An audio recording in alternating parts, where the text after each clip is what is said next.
Walang magbabanyo habang nagigibing, ha? Praise God. Hallelujah. Tayo po ay maghahandog, mag-aalay sa ating Panginoon. Para po sa mga nanyayahan ngayon, huwag po kayong matakot. Hindi po ito sa pilitan. Ito po ay ginagawa namin sapagkat ito po ay bahagi ng aming pag-ibig sa ating Panginoong Hesus, pagmamahal sa kanyang gawain. Hindi po ako naiiyak, nasipon lang. Okay, meron pong kwento mga kapatid patungkol sa isang Indianong pulubi na bulag. At isang araw mga kapatid, siya ay, dahil bulag siya at wala siyang hanap buhay, siya ay namamalimos sa tabing daan.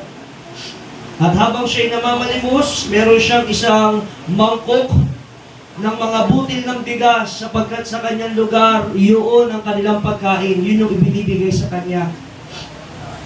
Ang kanya lamang suot ay isang bahag. At dahil sa tindi ng kahirapan, yung isang mangkok ng bigas na yun lang yung tanging niyang kayamanan.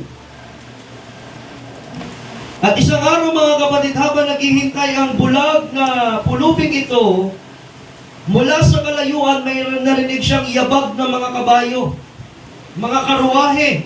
At sa hindi inaasahang pagkakataon, dumaadaan pala ang Maharaja.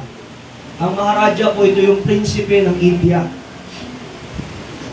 At ang pagkakataong ito, mga kapatid, ay kailanman hindi niya naranasan. At naisip niya agad na kapag dumaan ang Maharaja sa kanyang harapan, sigurado naman, siya ay bibigyan ng isang sakong bigas. At ganoon nga ang nangyari, dumaan sa kanyang harapan ang karwahe ng Maharaja at tumigil. Pagtigil mga kapatid ng karwahe ng prinsipe, nagbukas yung pintuan at sa ininaasahang pagkakataon, ang sabi ng Maharaja mula sa kanyang karwahe patungo doon sa pulubi, ang sabi ng Maharaja, ibigay mo sa akin ang iyong kanin. Gulat yung pulubi. Meron siyang takot, at the same time, meron siyang pagkapuot. Kasi ano ba naman ito? Yaman-yaman, nanghingi po sa akin. Kaya ang ginawa ng pulubing ito, mga kapatid, kumuha siya ng isang butil na bigas at ibinigay niya doon sa Maharaja. Nung pagkaabot niya, ang sabi ng Maharaja, mga kapatid, ito lang ba kaya mong ibigay? Nang marinig ito ng pulubi, mga kapatid, napadura siya sa lupa, nagmura ng konti, sa galit. Ba naman ito, tao ito. Dami-dami na bigas sa kanya. Imbis na akong bigyan, ako pa ang hinihinga. Kaya may puot, mga kapatid, may pagkainis, ibinigay niya isang butil ulit. Ilang butil na binigay niya? Dalawa. Pagkatapos doon, mga kapatid, kinuha ng Maharaja yung dalawang butil na bigas at umalis na. So, gulat yung pulubi. Walang nangyari. Kinuhaan pa siya ng dalawang butil. Kaya pagkaalis ng prinsipe, mga kapatid, naiwan yung pulubi, nagalit, lugi, at talagang inis na inis sa pangyayari. Kaya habang siya ay naiinis, nai-stress sa pangyayari, kanyang sinasalat yung mga butil ng bigas niya, at nagtaka siya, meron siyang nahipong isang matigas na bagay sa loob ng kanyang mangkok. Ng kanyang matukoy, inangat niya isang butil ng bigas na gawa sa ginto. Hindi pa ako meron ganito Kaya ang ginawa niya, mga kapatid, ipinupo niya yung bigas niya, hinalat niya, baka meron pa. And it turns out, sa mangkok niya nagkaroon ng dalawang butil ng bigas na gawa sa ginto. Biglang na-realize ng pulubi, sayang! Sayang! Kung ibinigay ko sana lahat ng aking bigas, saan ang hawak ko ngayon? Lahat gintong butil ng bigas. Sayang! Mga kapatid, sa gabing ito na sasabihin sa inyo, dumadaan ngayon ang karwahe ng anak ng Diyos. Sa bawat isa, binibigyan tayo ng pagkakataon na ang mga bagay na mayroon tayo ay magkaroon ng higit na halaga. Sapagkat ang pangako ng ating Panginoon sa aklat ng Malakias chapter 3 verse 10, dalhin ninyo ang buong ikasampung bahagi sa kamalig upang magkaroon kayo ng pagkain sa aking bahay at subukin ninyo ako ngayon sa mga bagay nito, sabi ng Panginoon ng mga hukbo. Kung hindi ko bubuksan sa inyo ang mga dungawan sa langit at ihuhulog ko sa inyo ang isang pagpapala na walang sapat na silid na kalalagyan. Ito ang katotohanan, mga kapatid, ang prinsipyo ng pagkakaloob, paghahandog sa bahay ng Panginoon ay napakamakapangyarihan pagdating sa tinatawag na pagpapala. Sino rito ang gustong pagpalain?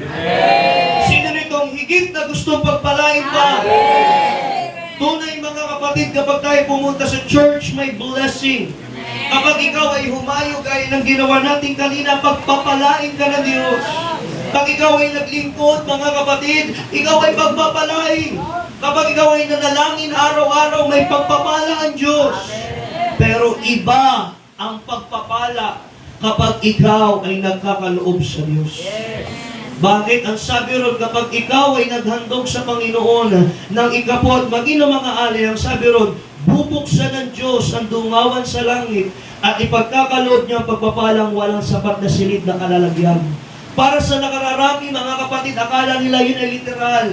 Pero basically, para sa akin, ang pagkaunawa ko sa pananalitang yun, kapag ikaw ay naghandog sa Panginoon, ang bagay na inihandog mo sa Diyos ay ibabalik niya na may higit na halaga. Amen.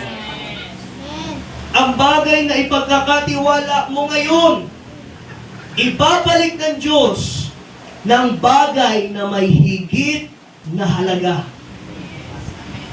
Paano natin ito mauunawaan, mga kapatid? Tapusin ko ito sa isang patotoo. Ang bayan po ng Malbar ay pinasimulan po taong 2012. Noong panahon yun, mga kapatid, kami po ay mayroong negosyo sa pier. Hindi po sa pagmamalaki, pero lahat po ng kita ng tindahang yun ay amin pong inilalagay sa gawain ng Diyos.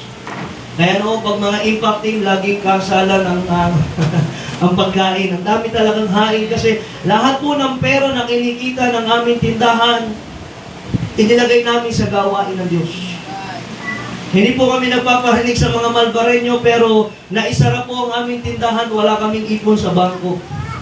Dahil lahat ng kinita po ng aming tindahan, inilagay namin sa gawain ng Diyos. Pastor, sayang naman. Pero I tell you, tapat po ang Panginoon.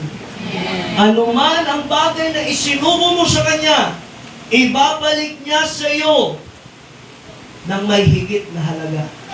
Nag-isara po ang aming tindahan, mga 6 years after na kami, 6 years ng pagsimula po namin ng gawain sa Malbar, sinara ang tindahan. Pero within that year, mga kapatid, nakapag-launch out kami ng unang iglesia. Ito ang iglesyang yun. Itong San Tomas. Pagkatapos nun, mga kapatid, nasundan ng San Jose. Pagkatapos, mga kapatid, nasundan ng, sorry. Mga magalit, ng Talisay. At pangatlo po, yung San Jose. At itong nakaraang Pebrero, mga kapatid, kami po ay nakapag-launch out sa Batangas City. Ngayon po, mga kapatid, ang tindahan na aming isinuko sa Diyos at isinara namin para kami makapagpatuloy sa gawain, pinalta ng Diyos ng 5 iglesia.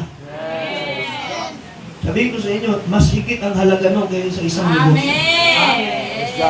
And I tell you, patuloy kaming pinagpapala ng Diyos.